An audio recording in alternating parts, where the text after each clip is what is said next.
কোরআন হলো সবকিছুর ব্যাখ্যা। আল্লাহ তাআলা আমাদেরকে কাল কিয়ামতের মাঠে প্রশ্ন করবেন, আফালা ইয়াতাদাব্বারুনাল কোরআন, তুমি কি কোরআন নিয়ে গবেষণা করো না?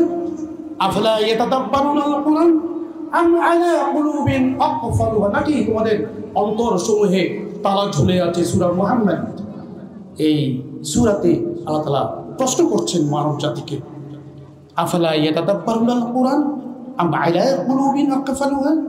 এই কোরআন হচ্ছে সবকিছুর ব্যাখ্যা, এই কোরআন হচ্ছে সবকিছুর হেদায়েত, রহমত।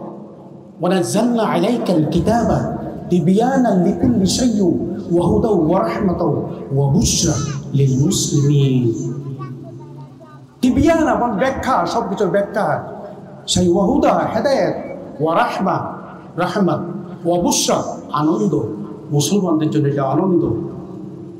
আকিমিস সালাতা লিদুলুকিশ শামসি ইলা গুসাকিল লাইলি ওয়া কুরআনাল ফাজর ইন্না কুরআনাল ফাজরি কানা মাশহুদা।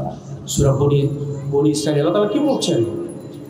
হে রাসূল, আমার রাসূলকে উদ্দেশ্য করে বলছেন, হে রাসূল, সূর্য ঢলে যাওয়ার পর থেকে রাতের অন্ধকার পর্যন্ত তুমি এই কোরআন তেলাওয়াত করো এবং ফজরের নামাজ এবং কোরআন তেলাওয়াতের প্রতি তুমি মনোনিবেশ করো। আর এই সময়টা হচ্ছে ফেরেশতাদের তাদের দায়িত্ব বন্টনের সময়। ওয়াবিনাল লাইলি ফাতাহাজ্জাদ বিহি নাফিলাতাল লাক আসা আন ইয়াবআসাকা রাব্বুকা মাকামান মাহমুদা। তুমি রাতের শেষ হচ্ছে তাহাজ্জুদ আদায় করো, এটা হচ্ছে তোমার অতিরিক্ত একটা দায়িত্ব, অতিরিক্ত একটা নামাজ। এর ফলে তুমি মাকামান মাহমুদ, প্রশংসিত মর্যাদায় পৌঁছে যাবে, প্রশংসিত মর্যাদায় পৌঁছে যাবে। সম্মানিত উপস্থিতি, এই কোরআনকে স্টাবলিশ করতে পারছি না, এই জমিনে প্রতিষ্ঠা করতে পারছি না। এই কোরআন দিয়ে শাসন করেছেন আমার রাসূল, 10টি বছর মদিনা শাসন করেছেন। এই কোরআন দিয়ে মদিনা রাষ্ট্র গঠন করেছেন, কিন্তু এই কোরআনকে আমরা কোনো রাষ্ট্রে নিতে পারিনি, আমরা সংসদে নিতে পারিনি। এটা আমাদের ব্যর্থতা। কি জন্য? সেই তাগুত শক্তির জন্য। সেই তাগুতকে আমরা বিদায় রোজি 5ই আগস্ট। ইন্না বাতশা রাব্বিকা লাশাদীদ, নিশ্চয়ই আল্লাহ তাআলার পাকড়াও অত্যন্ত কঠিন।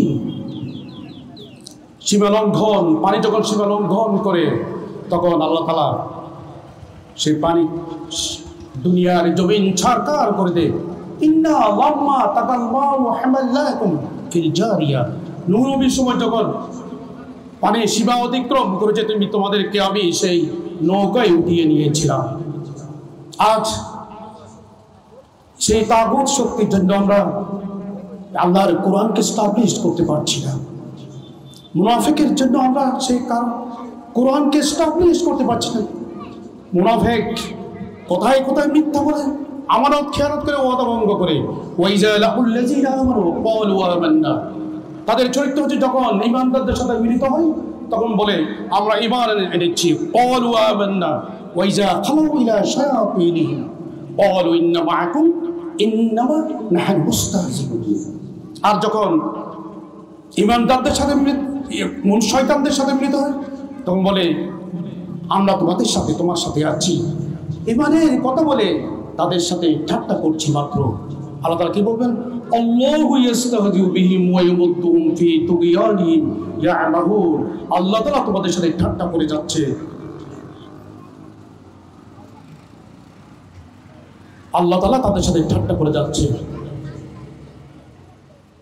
ইজা জাআকাল মুনাফিকুনা ক্বালু নাশহাদু ইন্নাকা লারাসূলুল্লাহ। সূরা মুনাফিকের প্রথম আয়াত। ইজা জাআ মুনাফিকুনা ক্বালু নাশহাদু ইন্নাকা লারাসূলুল্লাহ। মুনাফিকরা যখন তোমার কাছে এসে বলে হে রাসূল, অবশ্যই তুমি আল্লাহর রাসূল। আল্লাহু ইয়ালামু ইন্নাকা লারাসূলুহু, আল্লাহ তাআলা জানেন তুমি আল্লাহর রাসূল। আল্লাহ তাআলা কি স্টেটমেন্ট দিচ্ছেন?